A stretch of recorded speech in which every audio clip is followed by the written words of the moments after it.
రాష్ట్రంలో కూటమి ప్రభుత్వం అధికారంలోకి వచ్చిన తర్వాత మహిళల అభివృద్ధికి అన్ని రకాలుగా కృషి చేయడం జరుగుతుందని రాష్ట్ర మున్సిపల్ శాఖ మంత్రి జిల్లా ఇన్ఛార్జ్ మంత్రి నారాయణ అన్నారు. కాకినాడ నగరంలోని రాజా ట్యాంక్ ఆవరణలో గల కళాక్షేత్రంలో అంతర్జాతీయ మహిళా దినోత్సవ వేడుకలు ఘనంగా జరిగాయి. కాకినాడ జిల్లా రెవెన్యూ శాఖ అధికారి జె వెంకట్రావు అధ్యక్షతన జరిగిన కార్యక్రమంలో ముఖ్య అతిథిగా కాకినాడ జిల్లా ఇన్ఛార్జ్ మంత్రి నారాయణ పాల్గొనగా విశిష్ట అతిథులుగా కాకినాడ ఎంపీ తంగెళ్ల ఉదయ్ శ్రీనివాస్, ఎమ్మెల్యేలు వనమాడి కొండబాబు, పంతం నానాజీ, జ్యోతుల నెహ్రూ, ఎమ్మెల్సీలు కరి పద్మశ్రీ, పేరాబత్తుల రాజశేఖరం, కలెక్టర్ షాన్ మోహన్, జిల్లా ఎస్పీ జి బిందుమాధవ్, నగరపాలక సంస్థ కమిషనర్ భావనాలు పాల్గొన్నారు. ఈ సందర్భంగా మంత్రి నారాయణ మాట్లాడుతూ పురుషులతో సమానంగా మహిళలకు సమాన అవకాశాలు కల్పించినప్పుడే మహిళా సాధికారత సాధించినట్లు అవుతుందన్నారు. గత ప్రభుత్వం ఖజానా ఖాళీ చేసి వెళ్లిపోయిందని, మున్సిపాలిటీలో బ్లీచింగ్ కి కూడా డబ్బులు లేకుండా చేశారన్నారు.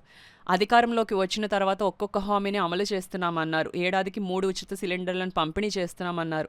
మహిళలకు త్వరలోనే ఆర్టీసీ బస్సులో ఉచిత ప్రయాణ సౌకర్యం సీఎం ప్రారంభించనున్నట్లు తెలిపారు. అనంతరం వివిధ రంగాల్లో సేవలు అందించిన మహిళలకు, క్రీడాకారులను ఈ సందర్భంగా అతిథులు ఘనంగా సత్కరించారు. ర్యాపిడో సంస్థతో కలిసి మెప్మాలోని 25 మంది మహిళలకు ఎలక్ట్రిక్ వాహనాలను పంపిణీ చేశారు. అనంతరం ఎలక్ట్రిక్ వాహనం మంత్రి నారాయణ నడిపారు. ఈ కార్యక్రమంలో మహిళలు పెద్ద సంఖ్యలో పాల్గొన్నారు. వ్యాపారాలు చేయడంలో కానీ రాజకీయం కానీ ముందుండాలని వారు ఎప్పుడు కోరుకుంటుంటారు. ఆ ఉద్దేశంతోనే యాక్చువల్గా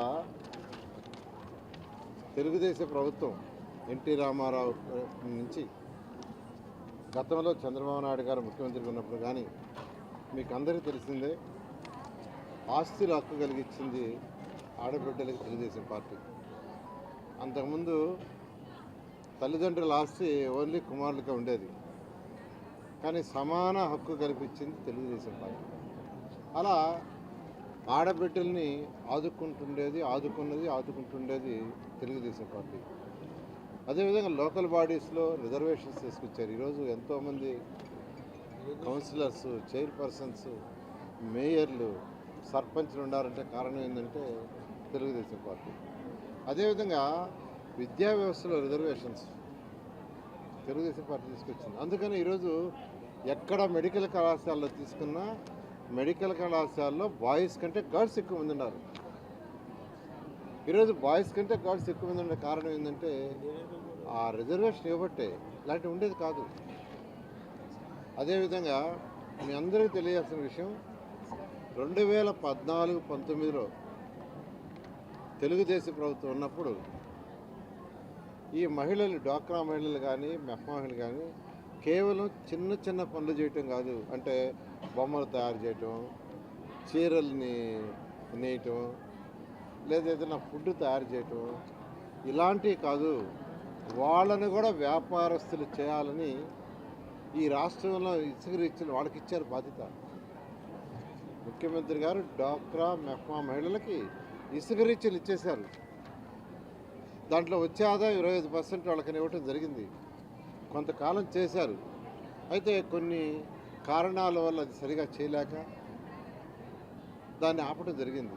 ఎందుకు చెప్తున్నానంటే ఈ విషయం, ముఖ్యమంత్రి గారి యొక్క ఉద్దేశం మహిళలు మగవారితో సమానంగా వ్యాపారస్తులు కావాలి, పెద్ద వ్యాపారాలు చేయాలి అనే ఉద్దేశంతో చేశారు. ఈరోజు యాక్చువల్గా తీసుకుంటే అటు మెఫ్మా కావచ్చు, డ్వాక్రా కావచ్చు, అనేక కార్యక్రమాలు రాష్ట్ర ప్రభుత్వం వాళ్ళకి బ్యాంకు లింకేజీలు కావచ్చు, లేదా అనేకం చేస్తుంది. వీటితోటే ఎలక్షన్స్కి ముందు ఎన్డీఏ కూటమి కొన్ని వాగ్దానాలు చేసింది. వాటిని ఒక్కొక్కటి చేసుకుంటూ వస్తున్నాం. కారణం ఏంటంటే రాష్ట్ర ఖజానా ఖాళీ. జగన్మోహన్ రెడ్డి గారు 10 లక్షల కోట్లు అప్పు చేసి వెళ్ళిపోయాడు.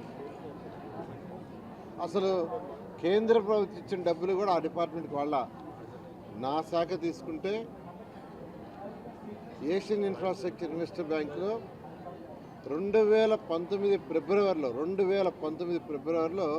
5,350 కోట్లు శాంక్షన్ చేయించాం. గతంలో తెలుగుదేశం ప్రభుత్వం ఉన్నప్పుడు.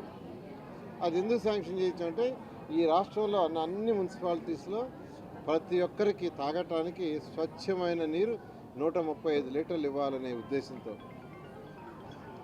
అయితే 70% వాళ్ళు ఇస్తారు, రాష్ట్ర ప్రభుత్వం 30% పెట్టుకోవాలి. ఫస్ట్ ఇన్స్టాల్మెంట్ వాళ్ళు ఇస్తే దానికి మ్యాచింగ్ ఫండ్ ఇవ్వక ఆ ప్రాజెక్ట్ ఆగిపోయింది. 5 ఏళ్ళు అయిపోయింది. మొన్న జూన్కి అయిపోయింది టైం. మొన్న జూన్కి టైం అయిపోతే వెంటనే ముఖ్యమంత్రి గారు స్పందించి కేంద్రానికి లేఖ రాసి మళ్ళీ ఆ ప్రాజెక్టుని 2028 దాకా చేసి తీసుకొచ్చాం.